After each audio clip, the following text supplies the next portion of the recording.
കരമന സ്വദേശി അഖിലിന്റെ കൊലപാതക ദൃശ്യങ്ങൾ കൈരളി ന്യൂസിന്. അഖിലിനെ കൊലപ്പെടുത്തിയത് അതിക്രൂരമായി കമ്പി വടികൊണ്ട് പലതവണ തലക്കടിച്ചു. കേസിൽ 4 പ്രതികളെന്നാണ് പോലീസ് പറയുന്നത്. കരമന അനന്തു വധക്കേസ് പ്രതി കിരൺ കൃഷ്ണനും സംഘത്തിലുണ്ട്. വിവരങ്ങളുമായി മാനസ മനോജ് ചേരുകയാണ് തിരുവനന്തപുരത്ത് നിന്നും. മാനസ, ഇപ്പോൾ CCTV ദൃശ്യങ്ങളടക്കം പുറത്തു വരുന്നുണ്ട്. അത് നമുക്ക് കൃത്യമായി കാണാം. എത്ര ക്രൂരമായിട്ടാണ് അഖിലിനെ കൊല ചെയ്തെന്നുള്ള കാര്യങ്ങൾ എന്താണ് ഇപ്പോൾ പോലീസ് പറയുന്നത്?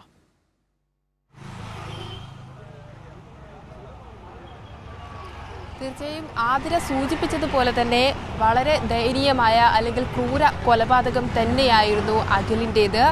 നമ്മളിപ്പോൾ കരമന അഖിലിൻ്റെ വീട്ടിൻ്റെ പരിസരത്താണുള്ളത്.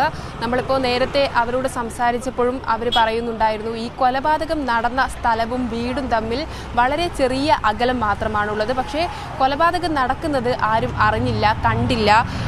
ആരും സംഭവം നേരിൽ കാണുന്ന ഒരു സാഹചര്യം ഉണ്ടായിരുന്നില്ല. കാരണം വീടും ആ ഒരു സംഭവ സ്ഥലവും തന്നെ കണ്ടാൽ മനസ്സിലാകും, ഈ ഗേറ്റിൻ്റെ അപ്പുറത്തായിട്ടാണ് കൊലപാതകം നടക്കുന്നത്. അതിൻ്റെ തൊട്ട് ഒരു മതിലിൻ്റെ ദൂരം മാത്രമാണ് അഖിലിൻ്റെ വീടുമായിട്ടുള്ളത്. ഈ കാറിലെത്തിയ 4 അംഗ സംഘം അഖിലിനെ ക്രൂരമായി മർദ്ദിക്കുന്നതും ഇവിടെ വെച്ചാണ്. അതോടൊപ്പം തന്നെ കുടുംബം ആരോപിക്കുന്നുണ്ട്, നേരത്തെ ഇവർ തമ്മിൽ പ്രശ്നമുണ്ടായിരുന്നു. ആ പ്രശ്നത്തിൻ്റെ അടിസ്ഥാനത്തിലാണ് ഇപ്പോൾ അഖിലിനെ തെരഞ്ഞുപിടിച്ച് ക്രൂരമായി കൊലപ്പെടുത്തുന്ന ഒരു സാഹചര്യത്തിലേക്ക് കാര്യങ്ങൾ പോയത്. വടി ഉപയോഗിച്ച് നല്ല രീതിയിൽ ആക്രമിച്ചതിന് ശേഷം പ്രതികൾ 4 പേരും ചേർന്ന് കല്ലെടുത്ത് 6 തവണ അഖിലിൻ്റെ ദേഹത്തേക്ക് ഇടുകയായിരുന്നു എന്നാണ് അറിയാൻ സാധിച്ചത്.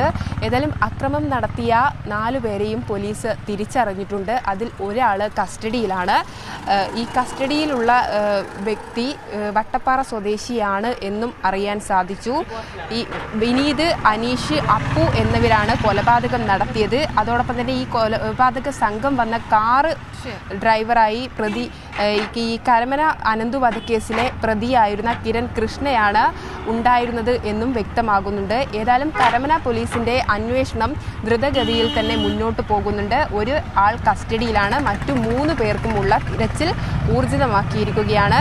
ഈ വീടിനടുത്ത് തൊട്ടടുത്ത് കെട്ടിട നിർമ്മാണ സാമഗ്രികൾ സൂക്ഷിച്ചിരുന്ന സ്ഥലമാണ് ഈ കൊലപാതകം നടക്കുന്നത്. മീൻ കച്ചവടക്കാരനായ അഖില് ഇതുവഴി സഞ്ചരിക്കുന്നതിനിടയിലാണ് അക്രമി സംഘം അഖിലിനെ തെരഞ്ഞുപിടിച്ച് ആക്രമിക്കുകയും അതോടൊപ്പം തന്നെ കൊലപാതകത്തിലേക്ക് കാര്യങ്ങൾ പോവുകയും ഉണ്ടായിരുന്നത്. മുൻപ് ഇവർ തമ്മിൽ ഈ ഇലക്ഷൻ സമയത്ത്, തെരഞ്ഞെടുപ്പ് സമയത്ത് ബാറിൽ വെച്ചൊക്കെയും പ്രശ്നങ്ങൾ ഉണ്ടായിരുന്നു. അതോടൊപ്പം തന്നെ കുടുംബത്തിൻ്റെ ഏക വരുമാന മാർഗമാണ് അഖില്. ആ ഒരു വ്യക്തിയുടെ കൊലപാതകമാണ് കഴിഞ്ഞ ദിവസം കേരളം അറിഞ്ഞത്. സംഭവത്തിൽ ഊർജിത അന്വേഷണവുമായി മുന്നോട്ട് പോകുന്നുണ്ട് പോലീസ്. ഏതായാലും സംഭവ സ്ഥലത്ത് തന്നെ പോലീസ് തുടരുകയുമാണ്. ശരി മാനസ, കരമനയിലെ അഖിലിന്റെ കൊലപാതകത്തിലെ CCTV ദൃശ്യങ്ങൾ പുറത്തു വന്നിരിക്കുകയാണ്. മാനസ മനോജാണ് വിശദാംശങ്ങൾ നൽകിയത്.